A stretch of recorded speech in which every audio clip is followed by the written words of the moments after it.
Кече күнү кечки саат 7 чамасында Чуюш Шабдан Батыр көчөлөрүнүн кесилишинде белгисиз адамдар унаада кетип бара жатып, жол боюнда турган 2 адамды аткылап кетишкен. Жыйынтыгында бирөө жаракат алып, экинчиси качып кетүүгө үлгүргөн. Жалпысынан 4 жолу ок чыгарылганы айтылууда. Окуя Чуюш Шабдан Батыр көчөлөрүнүн кесилишиндеги жол чырактан алыс эмес жерде болгон. Subaru Outback үлгүсүндөгү күмүш түстүү унаадан беттери чүмбөттөлгөн белгисиз адамдар жолдо тургандардын бирөөсүнүн гана көзүн тазалоону көздөшкөн. Себеби Макаров тапанчасынан атылган 4 октун экөө бир адамга тийген. Ал 1986-жылы Токмок шаарында туулган Асылбек Дүйшеев. Чыканагынан жана көкүрөгүнөн жаракат алган Дүйшеев улуттук госпиталга жеткирилген. Учурда ал орто дешет дарыгерлер. Бирок бул атышуу башка жөө жүргүнчүлөргө кедергисин тийгизмек дешет окуянын күбөлөрү. Жөө жүргүнчүлөр могу Алматинский Чуюшкийдин кесилиши, жүргүнчүлөр деле бар, жүрүп аткан машиналар деле бар.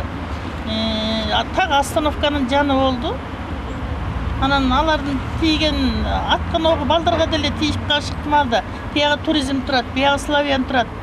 Анан сабактан чыгып бараткан студенттер бар, жумуштан келаткан бар, кетип бараткан бар. Сабактан чыккан окуучулар бар, тийип калышы мүмкүн эле болчу. Тартип сакчыларынын айтымында атышуу криминалдык чөйрөнүн өкүлдөрүнүн тирешүүсүнөн келип чыккан. Алынган маалыматтар боюнча ок чыгаргандар Кримтөөл Камчы Көлбаевдин жигиттери болушкан. Ал эми жаракат алган Асылбек Дүйшеев сакал кайман аты менен белгилүү болгон Улан Токтосуновдун жан жөөкөрлөрүнүн бири экен. Дүйшеев Өзгөн шаарында каракчылык кылып соттолгон. Ок атуу учурунда ал жалгыз болгон эмес, жанында 3 адам бар экен айтылууда. Аларда криминалдык топтун мүчөлөрү деген маалыматтар бар. Ал эми кол салгандар канча экени белгисиз. Аларды издөө үчүн Ички иштер министрлиги тарабынан Бишкек шаары боюнча планы жарыяланды. Кечээ ошол Бишкек шаардык ички иштер башкы башкармалыгынын оперативдик кызматкерлери тарабынан жанагы күмүш түстөгү, жанагы жогоруда айтылган маалыматтагы күмүш түстөгү автоунаа Сүймөнкул Чокморов атындагы Аламедин районуна байланыштуу Сүймөнкул Чокморов атындагы айылдын четинен табылып, алып келинип, бүгүнкү күндө ал машина алып келип токтотулду. Бул боюнча азыркы мезгилде бүт шаар ичиндеги болгон милиция кызматкерлери тарабынан ошол укукларга карата издөө иштери жүрүп жатат. Эскерте кетсек, февраль айында Камчы Көлбаевдин тобунун мүчөсү Пулат Сулайманов өлтүрүлгөн.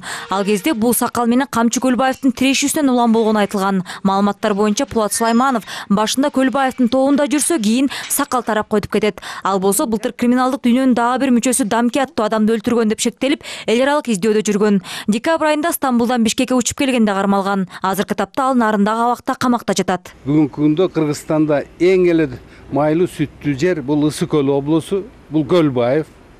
Бүгүнкү күндө майлуу сүттүү жер бул Чүй өрөөнү. Бул жерде экөө бар. Андан кийин эң эле майлуу сүттүү жери бул түштүк жагы. Бул наркотрафика көпчүлүгү. Ошондуктан бүгүнкү күндө 3 зонада талаш тартыш боло берет. Анткени бири келет, бири кетет. Ал эми кечээки окуя боюнча адам өмүрүнө кол салуу беренесинин негизинде кылмыш иши козголгон. Тергөө уланууда. Нурзата Сыдыкбекова, Аскат Ибраимов, НТС.